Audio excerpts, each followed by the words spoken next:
So far, this intermission is the best part of the play. Apparently, the playwright thinks I'm an idiot who tells bad jokes about meat all the time.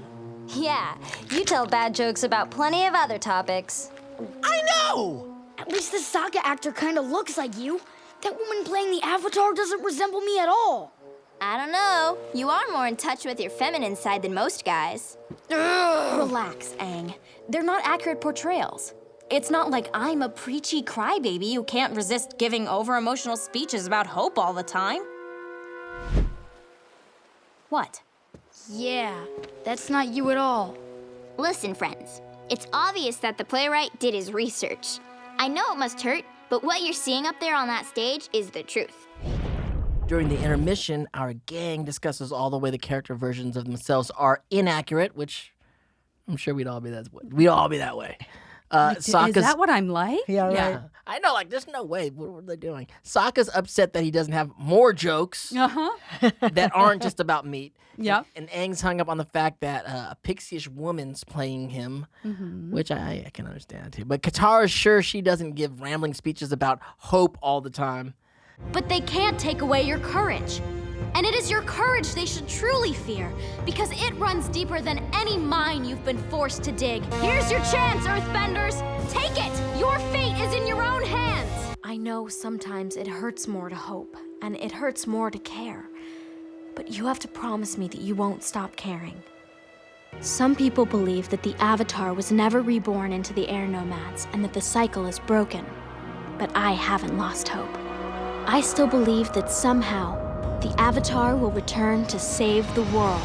That's a little heavy. It was pretty heavy. It was a little heavy-handed on Katara. Yeah. It was tough. It was tough. But Toph's confident that everything they've seen up to this point is painfully accurate. And in Act 2, it's time to meet the actor playing Toph. I flew all over town, but I couldn't find a single earthbending master! Here it comes! You can't find an earthbending master in the sky. You have to look underground. Who are you? My name's Toph, because it sounds like tough. And that's just what I am. Big shout out to John DiMaggio voicing actor Toph. You're so perfect. So perfect.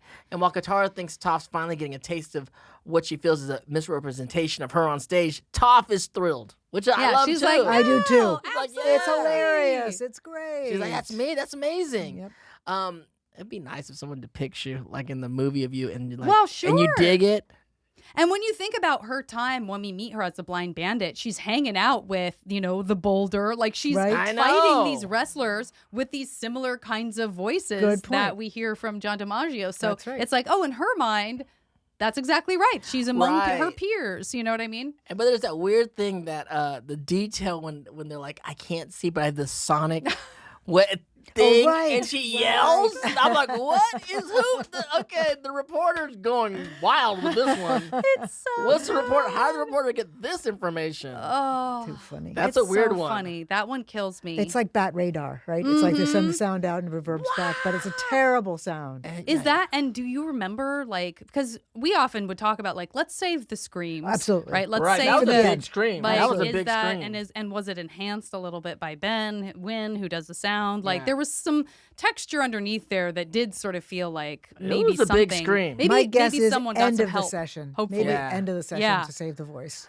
But we all That's feel heavy. a certain way about how our characters feel. You'd think like someone like, Elvis, if he was still alive today, can look at all the Elvis movies and Yeah. go like, which ones did he like and which ones did he Yeah. like? Nah, Yeah. it's not me Yeah. right there. Yeah, Because a lot of people played Elvis. that's true. Right? Right? So now we check in with Iroh and Zuko as the two split up, which messes up Zuko. I know. Yeah. And then Zuko's left alone with his gorgeous mane of hair. I love that they even go through the hair.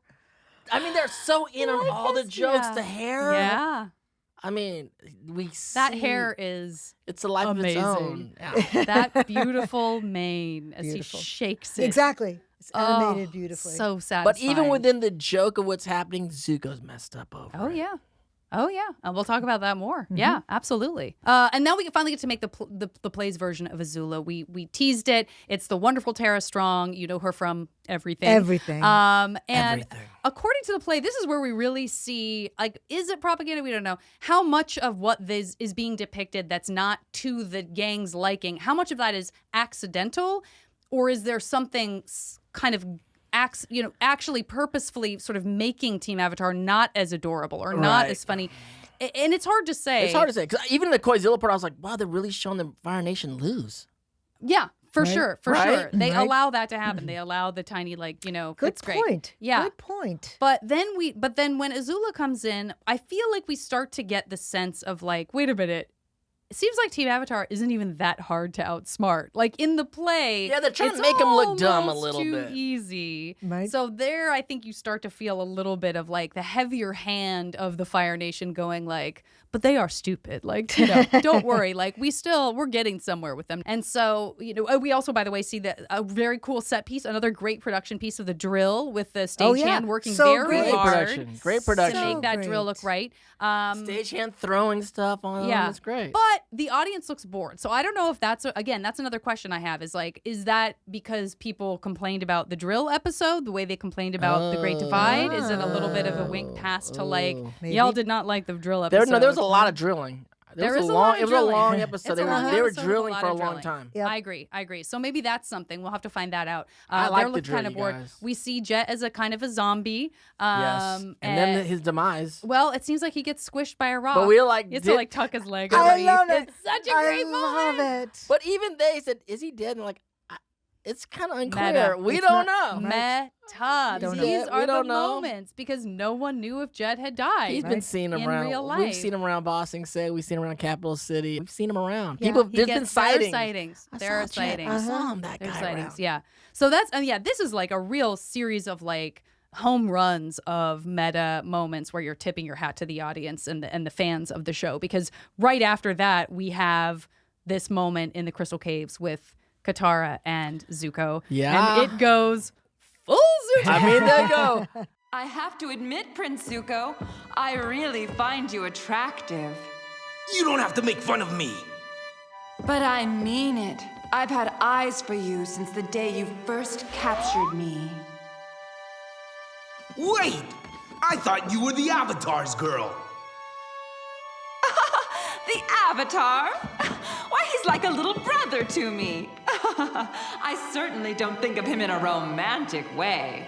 They go full Zutara into the show.